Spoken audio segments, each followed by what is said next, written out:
Right, Mahesh గారిని మాట్లాడండి. మహేష్ గారిని మేడం మేడం సుజాత గారు ఆయన్ని కంప్లీట్ చేయనండి, ఆయన్ని కంప్లీట్ చేయనండి.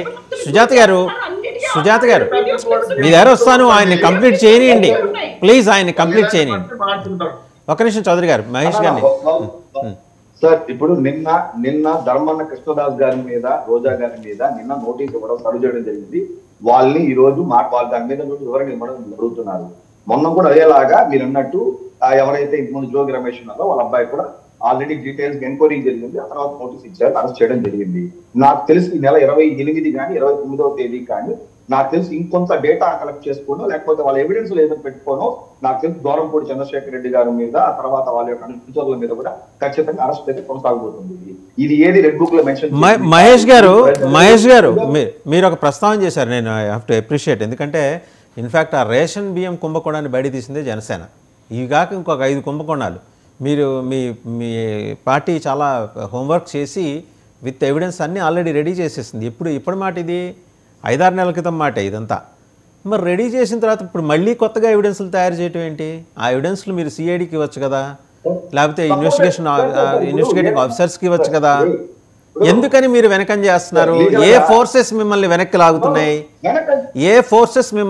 లాగుతున్నాయి ద్వారంపూడి మీద చర్యలు తీసుకోవడానికి?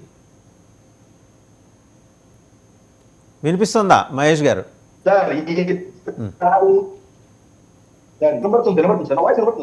వినిపిస్తుంది. ఓకే సార్, ఏ ఫోర్స్ వెనకలాగే అంత జగన్ పవన్ కళ్యాణ్ గారిని జనసేన పార్టీ వేసి అడుగులేసే ముందుకెళ్లే ప్రాసెస్ లోనో, అవినీతి మీద వాళ్ళు తీసుకునే చర్యల మీదనో ఏ ఫోర్స్ గాని ఏ పార్టీ గాని లేదు ఎవరు కానీ వెనకలాగే పరిస్థితి ఈ కూటమి ప్రభుత్వంలో అయితే ఉండదు. ఖచ్చితంగా బెస్ట్ గవర్నెన్స్ అనేది వెళ్తా ఉంది. మీరు నమ్మరు, మా ఇక్కడ చిత్తూరు జిల్లాలో ఎర్రచందనం మీద చివరికి 2-3 చెక్కలు ఉన్నా కానీ, లేకపోతే 2 టన్నులు 3 టన్నులు చెక్కలు ఉన్నా కానీ కూడా దొరికి పట్టుకునే పరిస్థితి వచ్చింది. పేపర్లో న్యూస్ వస్తాను. గత 5 సంవత్సరాల్లో పట్టుకున్నట్టు ఒక న్యూస్ కూడా మేము ఎక్కడ చదవలేకపోయాం. మా పుత్తూరు లాంటి ప్రాంతంలోనే నేను ఇంతవరకు ఎర్రచందనం పట్టుకునే విషయాలు ఏ రోజు లేదు. గత వారంలో మా ఊర్లో కూడా పట్టుకున్నారు. సార్, ఎక్కడ కానీ ఏది ఉపేక్షించేదైతే లేదు. ఖచ్చితంగా చట్టం చేసుకెళ్తుంది. కాకపోతే వీళ్ళు ఎందుకంటే సార్, ఇప్పుడు మనం బలమైన వ్యక్తి మీదకి వెళ్ళేటప్పుడు ఒక స్ట్రాంగ్ ఎవిడెన్సెస్ అనేది కూడా కోర్టుకు, ఎందుకంటే ఫర్దర్ గా అంటే మీ దగ్గర స్ట్రాంగ్ ఎవిడెన్స్ లేకుండానే మీరు ఆరోపణలు చేశారా? సార్ ఇప్పుడు స్ట్రాంగ్ ఎవిడెన్స్ లేక ఆరోపణ చేయడం కాదు సార్. ఇప్పుడు నేను కూడా జనరల్ గా చెప్పేస్తాను, పలాంటి దొంగతనం జరిగిందని చెప్పేసి. నాకు ఉన్నటువంటి లేకపోతే ఫస్ట్ కేఎస్ఐ ఇన్ఫర్మేషన్, లేకపోతే ఫస్ట్ ఇన్ఫర్మేషన్, లేకపోతే ప్రైమరీ ఇన్ఫర్మేషన్ పెట్టుకోవడం కొంచెం వర్కౌట్ చేసుకోవడం. కానీ డీటెయిలింగ్ గా ఈ రోజు ప్రభుత్వంలోకి వచ్చిన తర్వాత అక్కడికి వెళ్ళి చూస్తే మాకు ఏదైతే ఇన్ఫర్మేషన్ వచ్చిందో అది చాలా చాలా చాలా చాలా చిన్నది, వెళ్ళడానికి ఒక అవకాశమే తప్ప లోపలికి వెళ్ళిన తర్వాత కొన్ని 100 పేజీలు ఎవిడెన్స్ మాకు ఈరోజు దొరుకుతారు సార్. సో ఎవరన్నా కానీ స్ట్రాంగ్ గా ఫైల్ చేయాలనుకుంటున్నారు. భవిష్యత్తులో మళ్ళా రాజకీయాల గురించి ఇప్పటిదాకా మీరు చేసింది స్ట్రాంగ్ ఫైట్ కాదంటారా మహేష్ గారు? ఇప్పటిదాకా మీరు చేసింది స్ట్రాంగ్ ఫైట్ కాదా?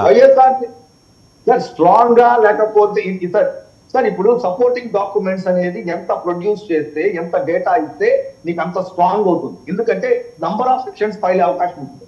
1, 2, 3 సెక్షన్ల కంటే కూడా ఎన్ని యాంగిల్స్ లో తీసుకెళ్లారు. భారతదేశం నుంచి బయట దేశాలకు వెళ్ళినప్పుడు ఒక సెక్షన్ ఉంటుంది, సేమ్ రాష్ట్రంలోనే తరలిస్తే ఒక సెక్షన్ ఉంటుంది. సో ఎంత స్ట్రాంగ్ కావాలనడానికి డెఫినెట్లీ ఒక అడ్వకేట్ కూడా సార్ కోర్టుకి వెళ్ళగానే జడ్జిమెంట్ ఇచ్చారు. ఆ యొక్క ప్రూఫ్లు బట్టి, దాని యొక్క సపోర్టెడ్ డాక్యుమెంట్స్ బట్టే సెక్షన్లు బేస్ చేసుకుని ఆ తర్వాత వాళ్ళ మీద శిక్షణ వెళ్తుంది. సో ఆ విషయంలో జనసేన ఈసారి ఎవరన్నా ఏచిందంటే మేము చేసే వర్కౌట్ లో జీవితంలో రాజకీయాల్లో మీకు దమ్మాలపాటి శ్రీనివాస్ గారని ఒక అద్భుతమైన అడ్వకేట్ జనరల్ ఉన్నారు, ప్రతాప్ గారని ఇంకొక అద్భుతమైన అడిషనల్ అడ్వకేట్ జనరల్ ఉన్నారు. సో వాళ్ళకి తెలుసు ఎవిడెన్స్ని ఎట్లా ఏది ప్రొడ్యూస్ చేయాలి, ఎవిడెన్స్ని ఎట్లా సేకరించాలి.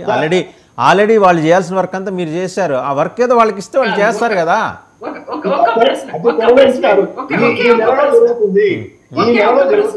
వస్తానండి. మహేష్ గారు ఒక ప్రశ్న. 2014లో చంద్రబాబు నాయుడు గారు అధికారంలోకి వచ్చిన తర్వాత ఈ ఎర్రచందనం దాని మీద తమిళనాడుకు సంబంధించిన యువకుల్ని దాదాపుగా 16 మందిని